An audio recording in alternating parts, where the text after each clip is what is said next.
Hello everybody and welcome back. So before we get into everything this week, I just wanted to let you guys know that the hoodies are still available till July 10th. They are on pre-order. They should be manufactured at the end of August. So you guys will see them sometime in that period. But that's what happens when you have things that are custom made, and these are custom. So as soon as we wrap up on July 10th, we'll know the number we have to make, and they shall be made. So get yours before the 10th if you do want one. And if you do order one, thank you guys so much. Kim and I thank you a lot. So this week we had to fight a little bit of weather. It got really, really hot earlier in the week. And then we had some pretty spectacular thunderstorms.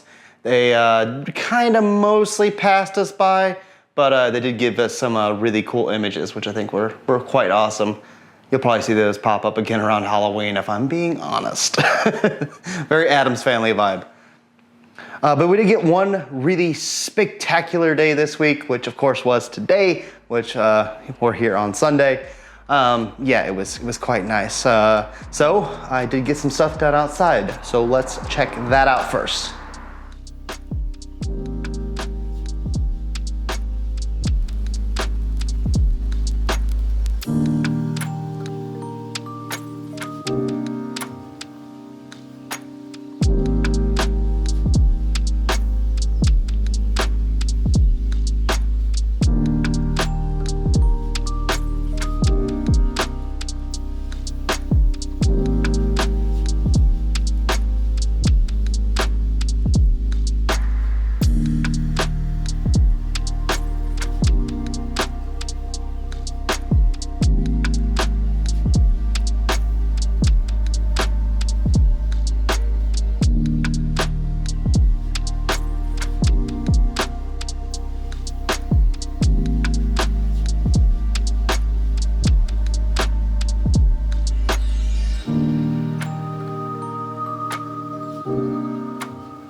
So, more repairs.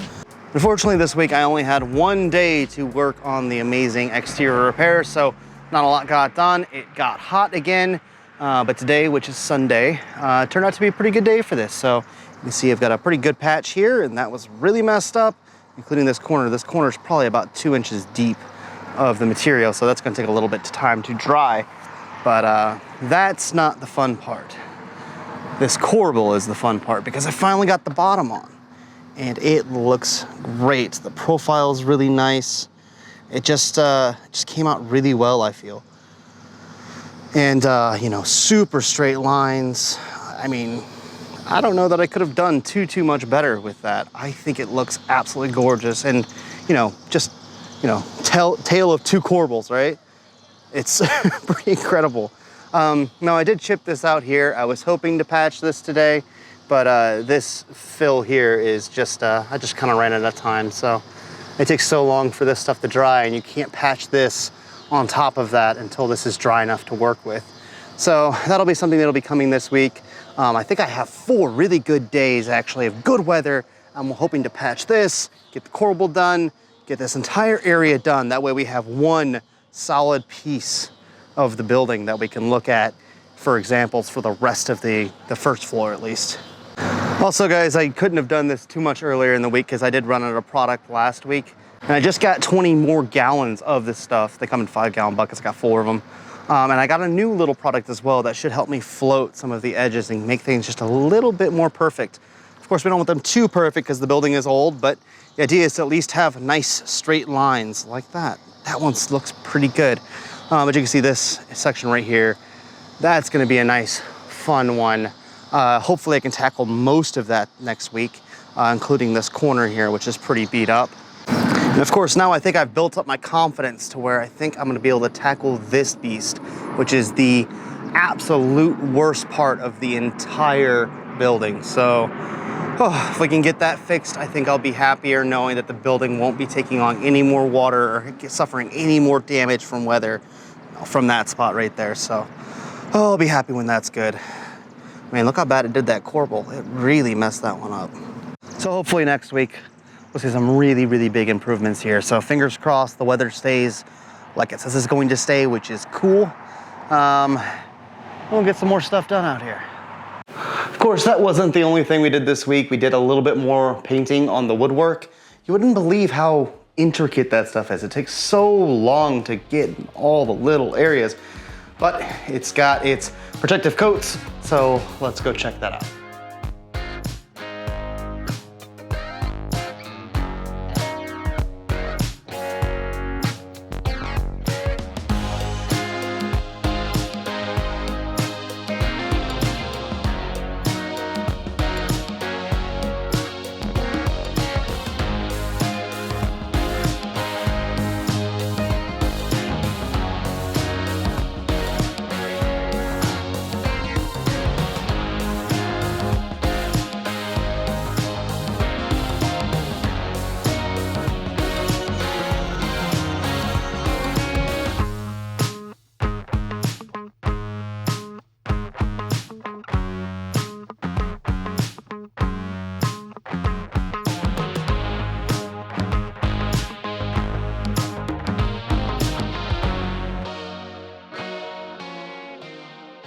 The other project this week was getting these guys all painted up. Of course, this is part of the Mansard roof. It is the little, well, fish scale sort of shape that goes at the very, very top. And they're starting to look really, really good. So quite happy with how these are turning out. Really beautiful color. This is actually, on these two, has the final coat on them. They've got all their weather resistant stuff on them. They've got the wood life on them, which should preserve them for a long, long time. And not only am I happy with it, Atlas is happy with it too. Aren't you, bud? Yep, see, quite happy. So now to round this episode out, it's something you guys have wanted to see, or at least a few of you guys have asked for repeatedly, which is the inside of the garage. I think we finally found a way into it, so let's go check it out. All right, so the time that you guys have all been waiting for, what's in the garage? Well, I've done it. I have broken the garage door for you guys just to get in here, just to show you guys what's in the garage. So let me break it just a little bit more and I'll get us inside there. Caleb, what's going on? I'm destroying this door. Back in the garage. Ah! It just fell on me.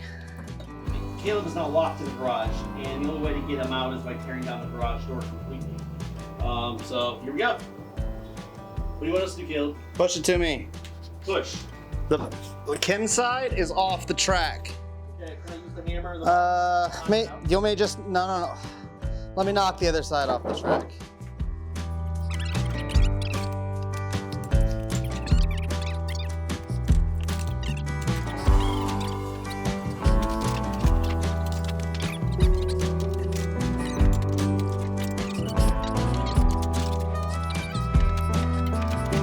This is why. This is exactly why nobody got to see the garage until now.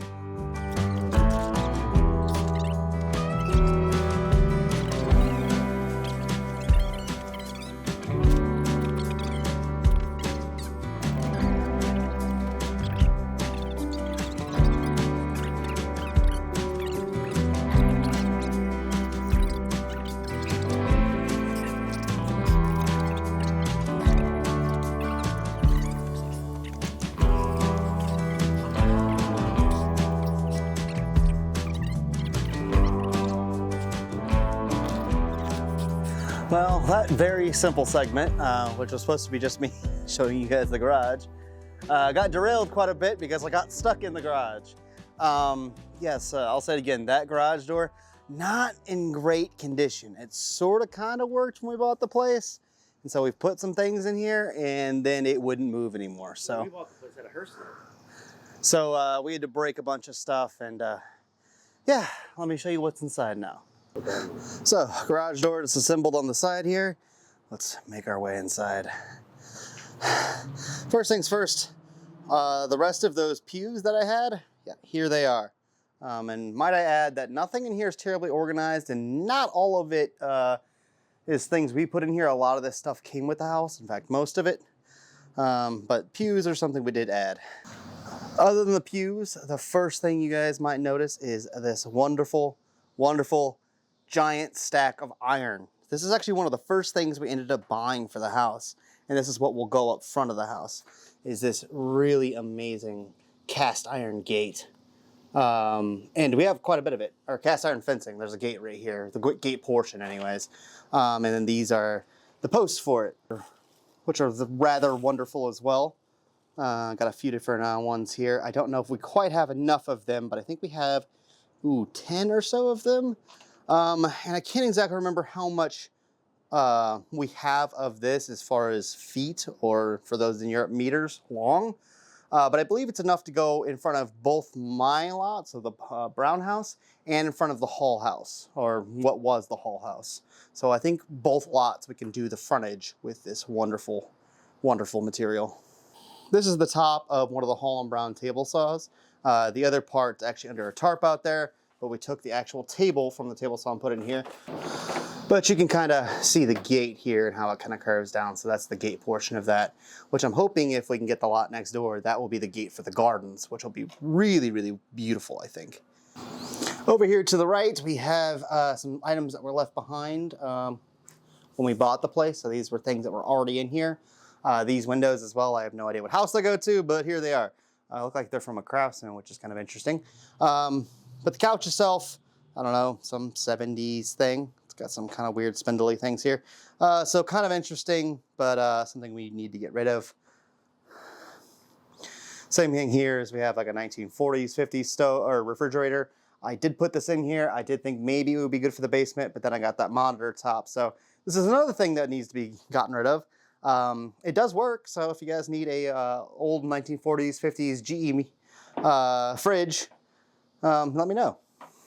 And this, as you guys saw as we were walking in, is actually the stove for the house, although that might be somewhat changing because I think I might have found a better one. However, we will probably still restore this one as well and then find it a lovely home. I tend not to abandon my amazing antiques, so I intend to complete this project. I just don't know exactly when that will be. But quick meal, or as you guys might know it as Magic Chef. It's from St. Louis, and they have the cutest logo ever, which is the little St. Louis, the little chicken chasing the mosquito, which the way it's been going in St. Louis currently, yes, please, little chicken, chase all the mosquitoes because they've been bad. But, really, really amazing stove. This is, I think, from 1922. All the burners and everything, and to my knowledge, it works actually quite well, even though I haven't tested it, but the guy who had it was actually using it, so, it should actually work. So, I know it's kind of flashlight, kind of torn here, but there are no lights, there is no power in here, so. Okay, so I gotta squeeze past this fridge here to get to the other side. It's rather tight. This thing was not very organized when we got it, and us putting things in here did not help. So let me get over that way and I'll continue the tour. So over here on the other side, these are actually one of the only remaining garage doors to the alley. Although I'm not convinced it's actually full on a garage door. These look like 3 house doors, which is interesting, I guess. So over here we got a few tables, potentially that round object there, or half round object, this thing, is maybe a headboard of some sort. I do know there is a Victorian settee here. This piece of wood that comes down, but it's broken right here in half. I've had a very, very slight look at it once, but it'll have to be something I dig out of here because it is at the far back. It looks to be heavily damaged, but it doesn't mean it isn't something I can fix. But of course, I don't even really know because I've never had a good look at it to know if it's even worth fixing. So we'll see about that. Probably 80s, 90s couch here with these pallets on it. Certainly something that'll be going away. Here we have a, I don't know, 60s, 70s Whirlpool deep freezer. Again, something I'm not terribly interested in keeping or holding on to. Some random bed frames, random just stuff. This is kind of interesting here. It looks like a hairdresser's chair. And from the pattern, I would say probably 60s, 70s. Very nice flower. Yeah, what we got here? Belmont, product of Japan. Oh, so it's a Japanese hairdresser chair. And there's the platform there. So that's kind of unique. There's definitely lots of little bit of stone kind of everywhere. Terracotta bits and just pieces of things. For the first time, actually yesterday, I saw these. It's an entire box full of horseshoes. So maybe I should put some of those in the house for good luck, right? Over here we have a pretty cool 60s, maybe 70s retro school desk. Let's see if there's any homework inside, shall we? It's probably just spiders. Nope, empty, but there's a pen. So that's good to know if I need one of those anytime soon. Any graffiti up there? No, I guess the kids who use this desk were good kids. This wasn't the detention desk. And then we have the last of the appliances. This is another GE, but actually this one's pretty cool. So if I open it up, it is wonderful, wonderful blue with like the starburst pattern, which I think is really cool. But the really, really cool thing of this is a Lazy Susan style model. So these shelves actually pull all the way out. Why refrigerators don't do that today, I don't understand, you know? I mean, because that's pretty convenient, right? Like if you have something at the back of the shelf, you could just pull it out and get in whatever you wanted. And I love that these are adjustable. So you just push the button here and you can drop this down or, you know, kind of set it wherever you want to set it, which is pretty cool. Same thing here, but it is missing the glass. This is something also I will be getting rid of, but I do want this to go to somebody who appreciates things like this because it's pretty cool. It's funky, it's retro, and it has the Lazy Susan shelves, which are really rad. Now, if I'm being honest back here, I don't really know what's going on back there. It's just some kind of random stuff, more stone. Looks like a few little architectural pieces here and there. This shelf here is kind of cool. Maybe it's from the kitchen of the house. It looks like a kitchen shelf. And it's certainly older, so possibly Victorian. And then really that's kind of back towards the front. We just have this kind of whatever dresser filled with who knows what, and a chair that matches that couch that we saw at the beginning. So that's really what's going on. So got a little banged up on that one with the door falling on me. Nothing too bad, just a little scrape on the arm, but I hope for all of you who have been asking me to show you the garage, I hope it was worth it. We have some fun little treasures in there. Things like the iron fence, that's one thing that's definitely a treasure that's been hiding in there. And of course the quick meal stove, those two things are really cool little treasures. And then there'll be things that come out hopefully fairly soon. You know, if we get the other lot sometime soon, I might start messing around with getting the fence together. But of course, not before we get the Mansard back together, because that's definitely first takes precedent. So hope you guys enjoyed the little tour into my little 1920s garage. So guys, that's gonna do it for this episode this week. I hope you guys enjoyed. Kim and I, as always, thank you so much for your support. You have no idea how much you guys are helping bring this old girl back to life. Without you guys, this would maybe be possible, but it certainly wouldn't be as easy, and it definitely wouldn't be as enjoyable. So we thank you guys. So we'll see you guys again next time. Bye-bye.